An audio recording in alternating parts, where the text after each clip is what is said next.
વસુદેવસુતં દેવં કંસચાણૂરમર્દનમ દેવકી પરમાનંદમ કૃષ્ણં વંદે જગદ્ગુરું. શ્રદ્ધાથી સ્મરણ કરો એટલે જીવનમાં કંઈક કરવાની વૃત્તિ નિર્માણ થાય. કશું કરવાનું હોય એટલે સૌથી પહેલા તો શક્તિ જોઈએ, અને એટલા જ માટે આપણા ઋષિ મુનિઓએ શ્રાદ્ધના દિવસો પછી તરત શક્તિ ઉપાસનાના દિવસો આપ્યા છે. શક્તિની ઉપાસના એને જ આપણે કહીએ છીએ નવરાત્ર. શક્તિની ઉપાસનાના દિવસો 9 દિવસ સુધી શક્તિની ઉપાસના કરવાની. શક્તિની ઉપાસનામાં ગુજરાતમાં એક મહત્વ છે ગરબાનું. માતાજી સેન્ટરમાં હોય અને આજુબાજુ ઘૂમવાનું, તેને આપણે ગરબો કહીએ છીએ. શક્તિની ઉપાસના માણસ જ કરી શકે, જબરજસ્ત શક્તિ સંપાદન કરી શકે, પણ શક્તિની ઉપાસના કરતી વખતે માણસે એક વાત ધ્યાનમાં રાખવી જોઈએ કે સેન્ટરમાં ભગવાનને રાખવાના છે, કેન્દ્રમાં ભગવાનને રાખવાના છે. જો કેન્દ્રમાં ભગવાનને રાખો તો તે શક્તિ ઉપાસનાથી રામ જેવો વિજય દુનિયામાં થઈ શકે છે. એટલા જ માટે દસમના દિવસે વિજયાદશમી આવે છે. બાકી શક્તિની ઉપાસના કરવા વાળી તો આખી દુનિયા છે, અને શક્તિની ઉપાસના કરો અને સેન્ટરમાં ભગવાન ના હોય, કેન્દ્રમાં ભગવાન ના હોય તો રાવણ જેવી દશા થાય, કંસ જેવી દશા થાય, દુર્યોધન જેવી દશા થઈ, જરાસંઘ જેવી દશા થઈ. આ બધા લોકોએ શક્તિની જબરજસ્ત શક્તિની ઉપાસના, કેન્દ્રમાં ભગવાન નથી. અને જો કેન્દ્રમાં ભગવાન હોય, ભગવાન એ જ બતાવે છે આપણને 67મા શ્લોકની અંદર કે જો શક્તિની ઉપાસના કરશો અને કેન્દ્રમાં ભગવાન નહીં હોય તો તદસ્ય હરતિ પ્રજ્ઞામ વાયુર્નાવમિવાંભસે. ગીતા એટલે ઉપનિષદો રૂપી બગીચામાંથી ચૂંટેલા પુષ્પો છે, અને એ પુષ્પોથી કૃષ્ણ ભગવાને પુષ્પગુચ્છ બનાવ્યો છે, 700 પુષ્પોથી. અને એ પુષ્પગુચ્છ આપણા હાથમાં આપ્યો છે. આપણા સંસ્કૃતિમાં પ્રથા છે કે પુષ્પગુચ્છ ગમે તેને ના અપાય. આ લગ્ન કરો ત્યારે બધા જાનૈયાઓને તમે પુષ્પ આપો, પણ વરરાજાના હાથમાં પુષ્પગુચ્છ હોય. શબ્દ છે વરરાજા.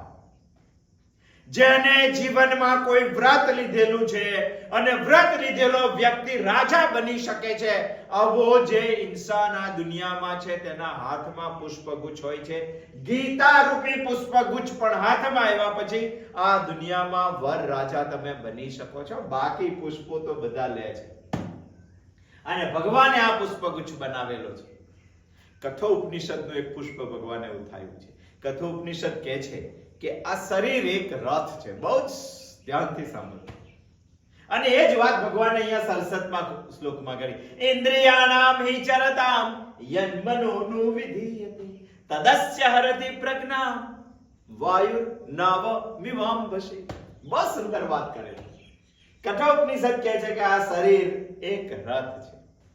જીવાત્મા તેનો રથી છે, બુદ્ધિ તેનો સારથી છે, મન તેની લગામ છે, ઘોડા ઇન્દ્રિયો તેના ઘોડા છે, અને વિષયો તેના રસ્તા છે. આ રસ્તા ઉપર સુવ્યવસ્થિત રથને જો ચલાવવો હોય તો ઘોડા થોડી ટ્રેનિંગ પામેલા તો જોઈએ. જો ટ્રેનિંગ ના હોય તો ગમે તે ઘોડો જોડી દો તો રથને ખાડામાં નાખે. ટ્રેનિંગ પામેલા ઘોડા જોઈએ, લગામ વ્યવસ્થિત જોઈએ. લગામ વગર પણ રથ ના ચલાવી શકે. અને એ લગામ જેના હાથમાં છે એ માણસને ખબર હોવી જોઈએ કે મારે ક્યાં જવાનું છે, અને તો રથ એકદમ વ્યવસ્થિત ચાલે. નહીં તો રથ ખાડામાં. બસ એ જ વાત ભગવાન અહીંયા કરે છે. ઇન્દ્રિયાણામ વિચરતામ યન્મનોનુ વિધીયતે તદસ્ય હરતિ પ્રજ્ઞામ વાયુર્નાવમિવાંભસે. ઇન્દ્રિયોને સંભાળજો. ચરતામ છે, પશુ છે, લુપ્તોપમાં આપેલી છે, એની ઉપર તો ધ્યાન આપવું જ પડશે. પશુ છે. આપણે સાવધાન રહેવાની જરૂર છે. અને ઘણા કહે કે સાવધાન ના રહીએ તો શું ફેર પડે? અરે સાવધાન નહીં રહે તો યન મનોનું વિધીયતે, યત મનઃ અનુવિધીયતે. મન તેની પાછળ જવાનું જ છે. જો ઇન્દ્રિયોના ક્ષેત્રમાં, ઇન્દ્રિયોના વિભાગમાં, ઇન્દ્રિયોની કક્ષા ઉપર તું સાવધાન નહીં રહે તો ઘણા પ્રશ્ન કરે છે કે મન જાય તો જવા દો, નુકસાન શું થવાનું? તમને શું વાંધો છે મન જાય તો ઇન્દ્રિયોની પાછળ? અને મન ના જાય તો મજા નથી આવતી.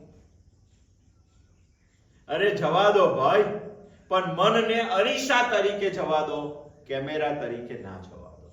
કારણ કે અરીસો 1000 વર્ષ સુધી ચિત્રને એની સામે રાખીને પકડે છે, બીજી સેકન્ડે ભૂલી જાય છે. કરી જુઓ ને, અરીસાની સામે 1000 વર્ષ સુધી તમે ઉભા રહો અને પછી હટી જાઓ, બીજી સેકન્ડે હટાવી દેશે તમે. અને કેમેરો 1 સેકન્ડમાં તે ઉભા રહો તો 1000 વર્ષ સુધી સાચવી રાખે છે. આ મનની ભૂમિકા નથી. મનની ભૂમિકા અરીસા જેવી છે. અને સમજાઈ જાય તો મનને જવા દો, વાંધો નથી. બાકી વાંધો છે. પણ દુનિયાના 99% લોકોનું મન કેમેરા તરીકે જ જાય છે, ફોટા પાડે છે. એક નેગેટિવ માંથી હજારો પોઝિટિવ નવડા પડે એટલે ઊભી કરે છે, હજારો વર્ષો સુધી સાચવી રાખે છે. આ મનમાં સંસ્કારો પડે છે. આ સંસ્કારો ફરી પાછા ભોગવવા જન્મ થાય છે. અને જેમ રથ ખાડામાં જાય છે તેમ તમારો આ રથ જન્મ જન્માંતરના ચક્કરમાં જતો રહેશે. અને ભગવાનને એ બચાવવો છે, એનું જ નામ મુક્તિ છે. માટે ભગવાન આ વાત આપણને કરે છે. ઇન્દ્રિયાણામ વિચરતામ યન્મનોનું વિધીયતે તદસ્ય હરતિ પ્રજ્ઞા વાયુ નાવ મિવાંભસી. જેમ પવન નાવડીને દરિયામાં પાણીમાં ખેંચી જાય છે, એમ મન તમારું બુદ્ધિને ખેંચી જશે. મનને ગમે તેમ ઇન્દ્રિયોની પાછળ અનુવિધીયતે થવા દેશો તો વાંધો શું છે? આવું પૂછવા વાળા લોકોનો ભગવાનનો જવાબ છે તદસ્ય હરતિ પ્રજ્ઞા. અહીંયા બહુ વિચાર કરીને ભગવાને પ્રજ્ઞા શબ્દ વાપર્યો છે. તદસ્ય હરતિ બુદ્ધિ નથી વાપર્યો. એવું મન પ્રજ્ઞાનું હરણ કરી જશે. જેમ રાવણ સીતાનું હરણ કરી ગયો હતો, એવી રીતે મન રાવણની જગ્યાએ મન આવશે અને સીતાની જગ્યાએ આપણી બુદ્ધિ આવશે, હરણ કરી જશે. તમે કહેશો કે ભગવાને તો આપણને 11 ઇન્દ્રિયો આપી છે અને 11 આસક્ત થશે ત્યારે પ્રજ્ઞા હરાશે ને, ત્યારે બુદ્ધિ હરણ થશે ને? ના, એમાંથી કોઈ પણ એક ઇન્દ્રિય જો આસક્ત થઈ તો પણ આખી પ્રજ્ઞાનું હરણ થઈ શકે છે. નાવડી ડૂબી શકે છે, ભેખડોમાં અથડાઈને નાવડી તૂટી શકે છે. એક ઇન્દ્રિયમાં પણ એટલી તાકાત છે. જેમ કે કોઈ માણસ ચોમાસામાં, હમણાં ચોમાસું ચાલે, ચોમાસામાં રસ્તા ઉપર જતો હોય અને પગ લપસી પડે. હવે એના 2 પગ છે પણ એક જ પગ લપાઈશો, હાથ પણ નથી લપાઈશો, કોઈ ઇન્દ્રિય લપાય, ખાલી એક જ પગ લપાઈશો. વાક, પાણી, પાદ, 5 કર્મેન્દ્રિયોમાં પાદ એટલે પગ. ખાલી એક જ પગ લપાઈશો તો તમે એવું કહેશો કે એનાથી શું ફેર પડવાનો? આખો માણસ પડી જશે અને માટીવાળો થઈ જશે. એક જ પગ લપસે છતાં પણ 70 કિલોનો આખો માણસ જો પડી શકતો હોય તો એક જ ઇન્દ્રિય લપસે ને તો આખી પ્રજ્ઞાને ખેંચી શકે. તદસ્ય હરતિ પ્રજ્ઞા. આ વાત આપણે સમજવાની છે.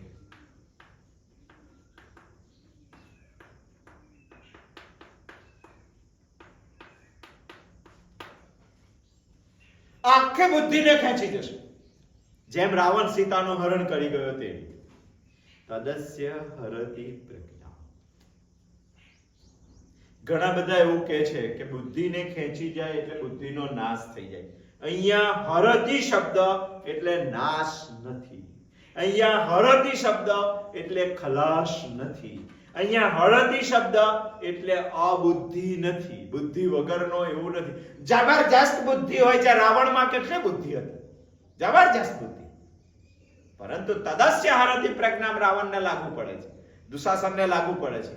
દુર્યોધનને લાગુ પડે છે, જરાસંધને લાગુ પડે છે, કંસને જબરજસ્ત બુદ્ધિ, પણ સેન્ટરમાં ભગવાન નથી. આ દુનિયામાં જેટલા રત્નો છે એ બધા જ રત્નો મારે ભોગવવા જોઈએ, આવું કહેવા વાળો દુર્યોધન હતો. અને કલ્પના કરો, સામે ઈશ્વરીય શક્તિ ભગવાન જાતે ઉભેલા હતા, છતાંય પાંડવો કૌરવોના પક્ષમાં 11 અક્ષોની સૈન્ય હતા. શું બુદ્ધિ હશે એમની પાસે? આજે પણ દુનિયામાં બુદ્ધિના ખેરખા લોકો બધા બહુ છે, છતાં આ બુદ્ધિશાળીઓનું પણ તદસ્ય હરથી પ્રજ્ઞાન થઈ શકે છે, થાય જ છે. બહુ સમજવા જેવો વિષય છે, બહુ બારીકાઈથી સમજવા જેવો વિષય છે, ચિંતન કરવા જેવો વિષય. એટલે જ તો આપણા ચિંતન છે. આ તો ખાલી મુદ્દા કહીએ છીએ, વિચારવાનું તો હવે પછી શરૂ થાય છે. સાંભળ્યા પછી સાંભળીને બેઠું મૂકી દેવાનું એવું નથી, એની ઉપર ચિંતન કરવાનું છે. આ દુનિયાના બુદ્ધિશાળી લોકોનું પણ તદસ્ય હરથી પ્રજ્ઞાન થઈ શકે છે. એટલે અહીંયા હરથી એટલે નાશ નથી, ખલાસ નથી. હરતી એટલે અબુદ્ધિ નથી, હાવ બુદ્ધિ વગરનો થઈ જાય ના. દુનિયાની ભાષામાં કહેવાનું હોય તો બહુ બુદ્ધિશાળી છે, છતાં પણ સેન્ટરમાં ભગવાન નથી. અને ક્યારેય નવરાત્રમાં શક્તિની ઉપાસના સમયે સેન્ટરમાં ભગવાનને રાખ્યો નથી. અને સેન્ટરમાં ભગવાન હોય તો ક્યારેય હરતી થાય નહીં. બાકી આવી શક્તિની હરતી થઈ જશે. શક્તિ બધા બહુ પ્રકારની છે. આજે વિષય નથી નવરાત્રનો, નહીં તો આપણે તે વાત બધી કરી. થઈ શકે છે, પરંતુ હરતી એટલે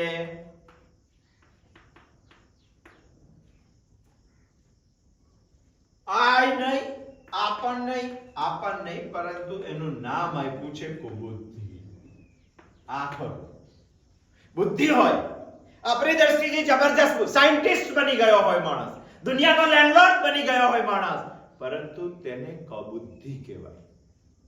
જો તે ભગવાનના કામમાં ના ચાલતી હોય તો, ઉલટા રસ્તે ચાલે, અને એ જ મન ખેંચી જાય છે બુદ્ધિ. તમે એવું કહેશો કે મન બુદ્ધિને ખેંચી જાય, પછી બુદ્ધિ રહે જ ક્યાં? અરે ભાઈ, મન બુદ્ધિને ખેંચી જાય એટલે ઉલટા રસ્તે ચાલવા માટે ટ્રેક બદલાઈ જાય છે એનો.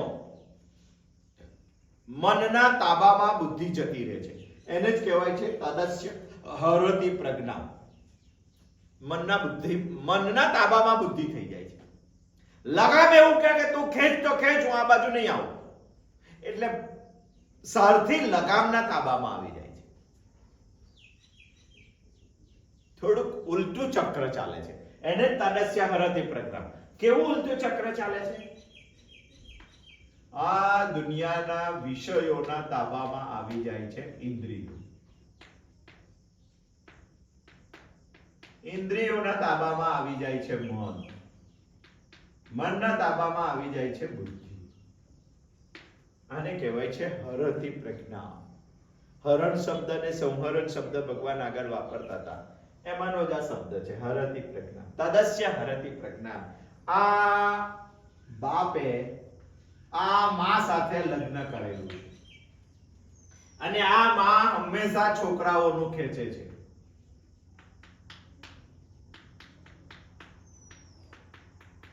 માં સંસારમાં આ જ બને છે, માં હંમેશા છોકરાઓનું જ ખેંચે છે.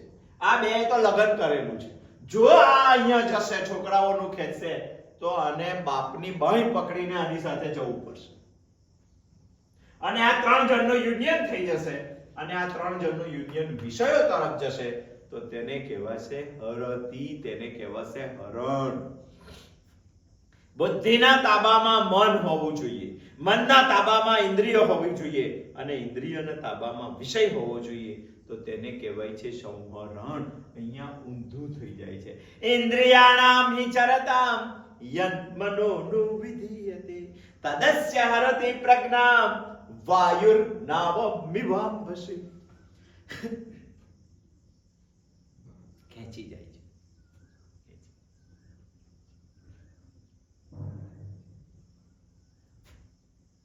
બહુ સમજવા જેવું ભગવાને કીધું, તદસ્ય હરતિ પ્રજ્ઞામ, ખેંચાઈ જશે. સમજો કે તમારી ગાડીનો ડ્રાઈવર બહુ શક્તિશાળી છે, બાહુબલી છે. તમને ગમે કે ના ગમે? બહુ શક્તિશાળી છે. આમ તો બુદ્ધિ બહુ શક્તિશાળી છે, ધારે તે કરી શકે. આખું ઊભું કરવા વાળી જ બુદ્ધિ છે. બધાને કંટ્રોલ કરવા હોય તો કરી શકે છે. બહુ શક્તિશાળી છે.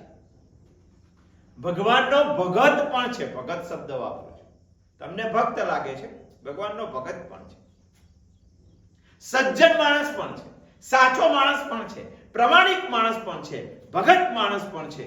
તો આવો ડ્રાઈવર તમને ગમે કે ના ગમે? પરંતુ એમાં એક ખામી છે. એ ડ્રાઈવર આંખે આંધળો છે અને કાને બહેરો છે, તો તમને ચાલે? અરે ભાઈ, ચાલવું જોઈએ. બે જ વસ્તુ એની પાસે નથી. બાકી એની પાસે શક્તિ છે, બાહુબલી છે, સજ્જન છે, સાચો છે, પ્રમાણિક છે, નિષ્ઠાવાન છે, કોઈ દિવસ ખોટું ના કરે, ભગવાનનો ભગત છે. આટલું બધું જો તેનામાં હોય તો તમારે આંખ અને કાન વગર ચલાવી લેવું જોઈએ. તમે ના ચલાવી લો, એ ગાડી ખાડામાં નાખે. આ શક્તિશાળી છે, બાહુબલી છે, ભગવાનનો ભગત છે, સજ્જન છે, સાચો છે, પ્રમાણિક છે, નિષ્ઠાવાન છે. પરંતુ તે આંખે આંધળો અને બહેરો હોય તો તે ડ્રાઈવર તમને ચાલશે? ભગવાન અહીંયા એ જ કહે છે, ઇન્દ્રિયાણામ વિચરતામ યન્મનોનું વિધીયતે તદસ્યારતિ પ્રજ્ઞામ વાયુર્નાવમિવાંશિ. જો આપણને ના ચાલે તો આવી બુદ્ધિ પણ આપણને ના ચાલે. કારણ કે મન તેનું હરણ કરી જાય છે. અહીંયા વાંધો નથી. આ બે તો પરણેલા છે એટલે આ જશે એટલે આ જવાનું જ છે. કારણ કે આ બે સાથે રહેવા માટે ટેવાયેલા છે. પરંતુ આની તાકાત વધારે છે, એ વિષયોમાં વધારે આસક્ત છે અને એ આમ તો જાય જ છે પણ આને ખેંચી જાય છે. આને ખેંચી જાય એટલે આ જવાનું જવાનું ને જવાનું જ. તદસ્ય હરતિ પ્રજ્ઞા. ઘણા લોકો દુનિયામાં એવું કહે છે કે અમે તો બુદ્ધિથી બહુ તટસ્થ છીએ, અમારી બુદ્ધિ બહુ તટસ્થ છે. ભલે ઇન્દ્રિયોને ફરવું હોય તો ફરે, મનને જવું હોય તો જાય. ના, આવા માણસ ઉપર ક્યારેય છેતરાશો નહીં. જો તેની ઇન્દ્રિયો વિષયોમાં ચરતી હોય તો તે પશુ સમાન છે. ચાલો ત્યાં સુધી તો આપણે જવા દીધું. પણ મન જો કેમેરાની માફક ફોટા પાડતો હોય તો બુદ્ધિ જવાની જવાની અને જવાની જ. તદસ્ય હરતિ પ્રજ્ઞામાન છે. બાકી ઘણા એવો બંકો ફૂકે છે કે અમારે તો ઇન્દ્રિયો છોફાયડા કરતી બધે. અમને તો સોડા બી પીવાનું મન થાય ને દારૂ પણ પીવાનું મન થાય. અમને તો ક્રિકેટ પણ રમવાનું મન થાય ને જુગાર પણ રમવાનું મન થાય. અમારું મન અને ઇન્દ્રિયો તો બધું જ કરે. પણ અમારી બુદ્ધિ તટસ્થ છે. એ વાત ક્યારેય સાચી નહીં માનવાની. મન જાય એટલે બુદ્ધિ જાય, જાય ને જાય જ. એટલે મેં કીધું કે આ બે પરણેલા છે. આ જાય એટલે આ જાય જ, અને આ જાય એટલે આ જાય જ. એટલે કીધું બંને પરણેલા છે એટલે કોઈની આવી વાતોમાં આવવું નહીં. ઘણા કહે છે કે આ બેનો બ્લોક બનાવીએ અને અહીંયા બુદ્ધિ અને આત્માનો બ્લોક બનાવીએ તો ના ચાલે. ક્યારેય બ્લોક શક્ય નથી. કારણ કે આ બે પરણેલા છે ને આ બે છૂટા પડવાના જ નથી. આ બેનો બ્લોક બનાવી દઈએ ને આ બે ઘણા એવું કહે કે અમે તો આ બેનો બ્લોક બનાવી દીધો છે. મનને ને ઇન્દ્રિયોને ફરવા દેવાની, જે ફરવું હોય તે. પણ બુદ્ધિને અમે આત્મા સાથે જોડ દીધી છે. ક્યારેય સાચી વાત નહીં કરવાની. ધમકી માણસ છે. શ્રીમદ ભગવદ ગીતા કહે છે, ગીતા કહે છે કે આજ બ્લોક શક્ય છે.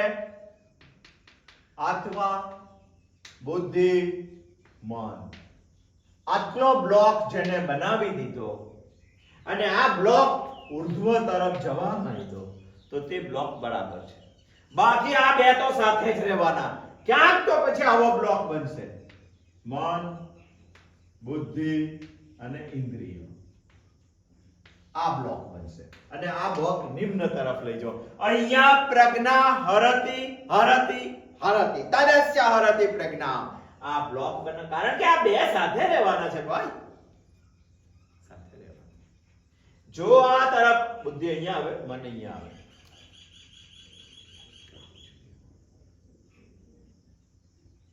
તટસ્થ બુદ્ધિ રહે છે, આ વાત શક્ય નથી. આત્મા, બુદ્ધિ, મન આ જ બ્લોક બનવો જોઈએ. પછી ઇન્દ્રિયો ગમે ત્યાં ફરે તો વાંધો નથી. સારથીને ખબર હોય કે ક્યાં પહોંચવાનું છે, લગામ તેના હાથમાં બરાબર હોય, લગામ ખેંચવાની તેને ટ્રેનિંગ હોય, પછી ઘોડાઓ શું કરી શકવાના છે? કંઈ ના કરી શકે. સુધારી શકે, બગાડી તો ના જ શકે, રસ્તે ચાલી શકે, રસ્તાથી નીચે તો ના જ ઉતરી શકે, ખાડામાં ના જ પડી, ભલે લીલો ઘાસ હોય. સારથી લગામ ખેંચે એટલે ઘોડા ટાઈટ થઈ જાય, એ જ એનો કંટ્રોલ છે. પરંતુ ઘોડા કે એવું લગામ કરતી હોય અને લગામ કે એવું સારથી કરતો હોય તો તે રથ ધારેલા લક્ષ્ય ઉપર ક્યારેય ના પહોંચી શકે. આપણે તો સુખ જોઈએ છે, પરમ સુખ જોઈએ છે. આગલા શ્લોકમાં ભગવાને કહી દીધું અને એ કીધા પછી આપણે તો અયુક્ત નથી થવું, આપણે તો યુક્ત થવું છે. અને ભગવાન કહે છે કે જો યુક્ત થવું હોય અને પરમ સુખ પ્રાપ્ત કરવું હોય તો આ તારે વિચારવું જોઈએ, સાવધાન તારે રહેવું જોઈએ, સાવધાન રહેવું જોઈએ. સૌથી પહેલા તો ઇન્દ્રિયો વિષયોમાં ફરે, રોજ ફરે છે. આપણી હવારે આંખ ખુલી કે ઇન્દ્રિયો ફરવાનું ચાલુ કરી દે. ઇન્દ્રિયો વિષયોમાં ફરે ત્યારે સાવધાન રહેવાની જરૂર છે. કારણ કે ઇન્દ્રિયો એ કોઈ માણસ નથી, ઇન્દ્રિયો પશુ જેવો વ્યવહાર છે, એવું ભગવાને અહીંયા કીધું છે. અને જ્યારે ઇન્દ્રિયો જતી જ રહે તો બીજી સાવધાની મન સાથે રાખવાની છે. વાત મન સાથે એટલા માટે રાખવાની છે, યત મનઃ અનુવિધીયતે, મન હંમેશા પાછળ જવા વાળું છે, ત્યારે સાવધાન રાખવાનું. જો જાય તો કેમેરાની માફક ફોટા ના પાડવા માંડે, અરીસાની માફક પાડે તો વાંધો નથી. અને જો મન જતું રહ્યું તો યાદ રાખજો, તદસ્ય હરતિ પ્રજ્ઞા, પ્રજ્ઞા જતી રહેશે, જતી રહેશે, જતી રહેશે. એટલે ભગવાન કહે છે કે સ્વાધ્યાય કરો, ઇન્દ્રિયોને સમજો, મનને સમજો, બુદ્ધિને સમજો અને સંયમિત જીવન જીવો. નહીં જીવો તો તમને તમારી ઇન્દ્રિયો ઉપર વિશ્વાસ નહીં રહે.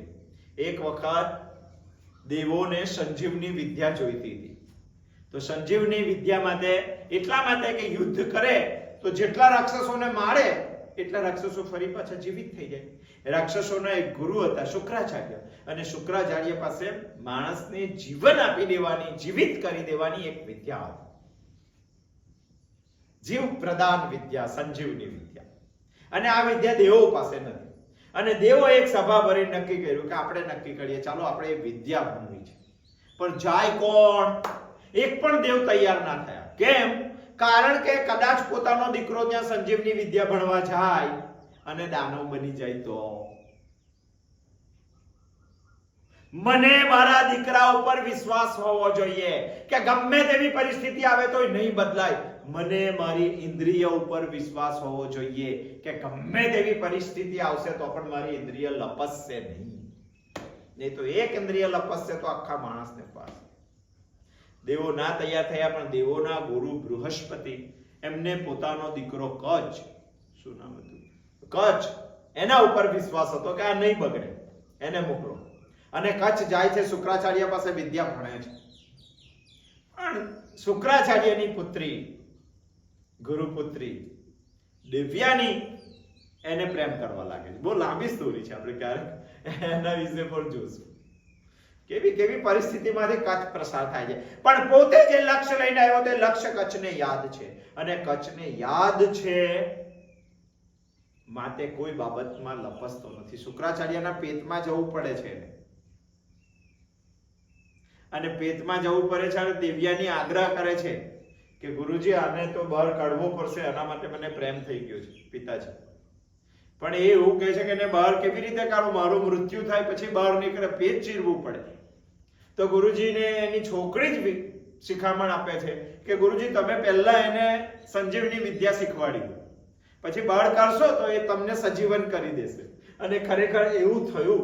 એટલે આ તો તમને એક બાબત કીધી, ઘણી બધી પરિસ્થિતિઓમાંથી કચ્છને પસાર થવું પડે છે, અને કચ્છ પસાર થઈને પણ સંજીવની વિદ્યા પ્રાપ્ત કરે છે. તમે આ દુનિયામાં કચ્છ તરીકે જ આવેલા છો. અને એક દેવ્યાની હેરાન કરતી હતી, હજારો દેવ્યાનીઓ હેરાન કરવા બેઠેલી છે, છતાં પણ તટસ્થ રહેવાનું છે. તો તદસ્ય હરતિ પ્રજ્ઞામ નહીં થાય, બાકી જતી જ રહેશે. બે કામ આપણે કરવાના છે. શું કામ કરવાના છે? આપણે વિષયોથી ઇન્દ્રિય અને મનને તોડવાનું છે. અને બીજું કામ, બુદ્ધિને આત્મામાં જોડવાની છે.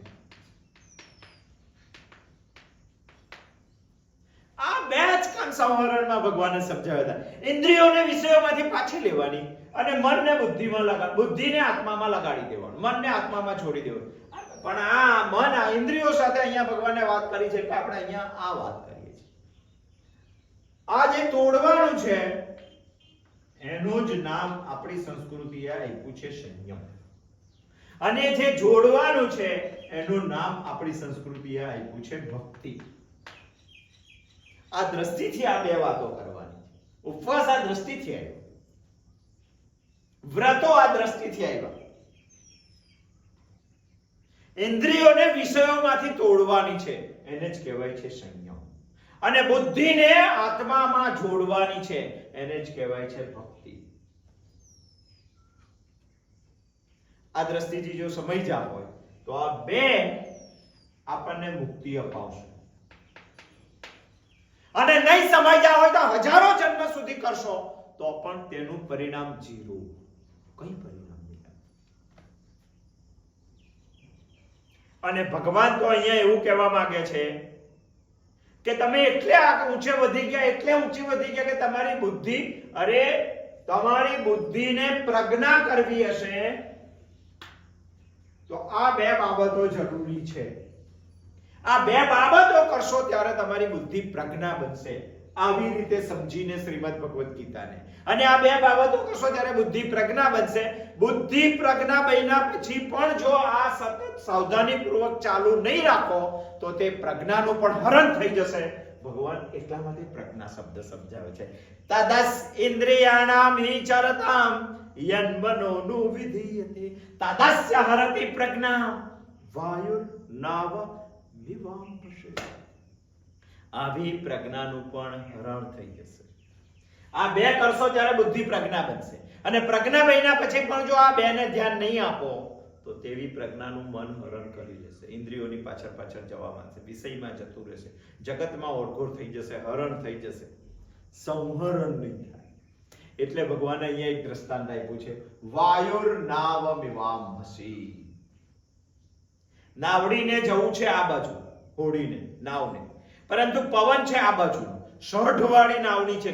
જમાનામાં પેટ્રોલ કે ડીઝલ વાળી નાવડી નહોતી, એન્જિન વાળી નાવડી નહોતી, અને પવન નાવડીને આ બાજુ લઈ જાય છે. અને આ બાજુ ગહેરું પાણી છે, મોટી ખડકો છે, તોય તમારી નાવડી આ બાજુ જતી રહેશે, કારણ કે પવન આ બાજુનો છે, અને પવન આ બાજુનો છે તો નાવ એ બાજુ જવાની, ખડકો સાથે અથડાવાની, હલમદોલમ થવાની, પાણી અંદર આવી જવાનું, અને દરિયામાં ડૂબી જવાનું. વાયુર નાવ મિવાંભસી. અહીંયા નાવ એટલે બુદ્ધિ,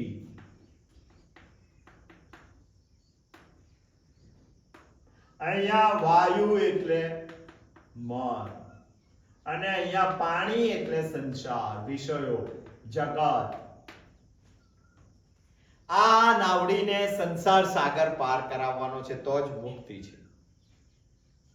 પરંતુ આ સંસારમાં મન અને ઇન્દ્રિયોની આસક્તિ રૂપી પવન, મારે જવાનું છે આ બાજુ, પવન છે આ બાજુ, અને મને આ બાજુ લઈ જાય છે, ઘસરી જાય છે મારી બુદ્ધિને. અને એ બાજુ ખડકો છે, ઊંધું પાણી છે, નાવડી ખડકોમાં અફડાઈને તૂટી જશે, પાણી ભરાઈ જશે, ઊંડું પાણી છે, ડૂબી જશે. વાયુર નાવ મિવાંભસી. જો આ નાવ ડૂબી જવાની હોય તો મારે સાચવવું પડે. કેટલાક હોશિયાર ખલાસીઓ હોય છે, આ બાજુનો પવન હોય, નાવડી આમ ઘસરાઈ જતી હોય ને આમ જવું હોય તો હલેસા મારીને પણ સામા પવને જઈ શકે છે. આ સામા પવને જવાની વાત જ અહીંયા વાયુર નાવ મિવાંભસી દ્વારા ભગવાન કરવા માંગે છે. ખેંચાઈ જશે. જેમ પવન નાવને ડુબાડી શકે છે તેમ મન બુદ્ધિને ખેંચી જઈ શકે છે. જેમ કે કોઈ સુરવીર છાનો છપતો પોતાની પ્રેયસીનું અપહરણ નથી કરતો, હજારો માણસ ઉભેલા હોય તેની વચ્ચેથી પ્રેયસીને ઉઠાવીને લઈ જાય છે. જેમ ભીષ્મ પિતામહ કાશીરાજના દરબારમાં જઈને, સ્વયંવરમાં જઈને અંબિકા અને અંબાલિકા 3 કન્યાઓનું હરણ કરી લાવે છે, પણ ચોરી છુપીથી નહીં, છાનું છપતું નહીં, છેતરપિંડીથી નહીં, બધી સભાની વચ્ચે કહે છે કે હું ભીષ્મ ગંગાપુત્ર આ 3 કન્યાઓનું હરણ કરું છું, જો કોઈને તાકાત હોય તો મારી સાથે યુદ્ધ કરી શકે છે. યુદ્ધ કરે છે ઘણા બધા.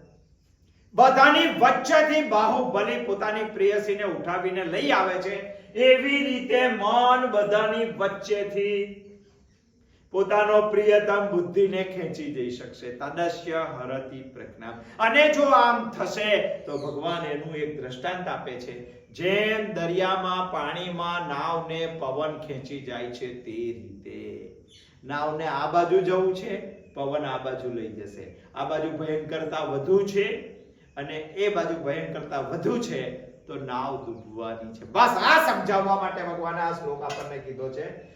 ઇન્દ્રિયાનામ નિચરતામ યન્મનો વિધીયતે તદસ્ય હરતિ પ્રજ્ઞા વાયુ નાવ મિવાંબસી. સહજ આ શ્લોક સાંભળીને પ્રશ્ન થાય તો હવે આપણે શું કરવું?